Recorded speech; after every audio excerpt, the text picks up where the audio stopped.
महाभारत युद्ध के बाद अर्जुन और श्री कृष्ण द्वारका लौट रहे थे और इस बार रथ श्री कृष्ण नहीं अर्जुन चला रहे थे।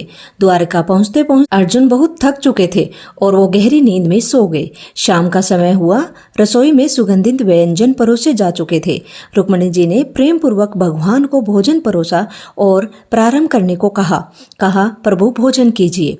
भगवान श्री कृष्ण बोले, रुक्मिणी, हमारे घर में अतिथि आए हुए हैं और हम अतिथि के बिना अन्न का एक कण भी ग्रहण नहीं कर सकते। रुक्मिणी बोली, प्रभु आप आराम कीजिए, मैं अर्जुन को बुलाकर लाती हूँ। रुक्मिणी जी जब अतिथि भवन पहुँचती है तो देखा कि अर्जुन गहरी निद्रा में है, लेकिन वह गहरी निद्रा भी साधारण नहीं थी। उनकी रोम रोम से कृष्ण की ध्वनि निकल रही थी।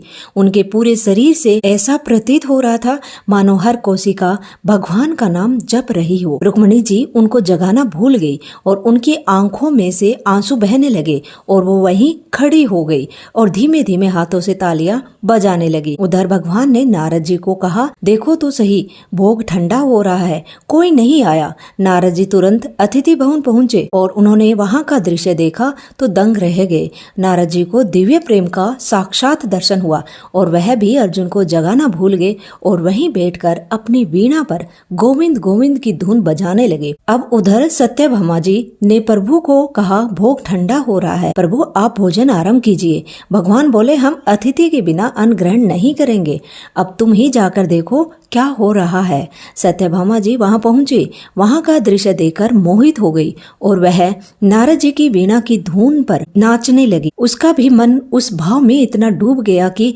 अर्जुन को जगाना भूल गई। उधर भगवान बोले कि सब कहते हैं कि भोग ठंडा हो रहा है, पर मुझे बुलाने वहां कोई नहीं आ रहा है। मुझे स्वयं चलकर देखना पड़ेगा कि वहां ऐसा क्या हो रहा है। और जब भगवान श्री कृष्ण ने वहां का दृश्य देखा तो वह बहुत ही अद्भुत था। भगवान के आंखों में आंसू बहने लगे और यह आंसू प्रेम के आंसू थे। भगवान श्री कृष्ण ने अर्जुन के पैरों को अपने कर कमलों से दबाना शुरू किया। जैसे ही भगवान का स्पर्श अर्जुन को महसूस हुआ, अर्जुन की नींद तुरंत खुल गई और बोले कि प्रभु आप यह क्या कर रहे हैं, आप मेरे चरण को दबा रहे हैं।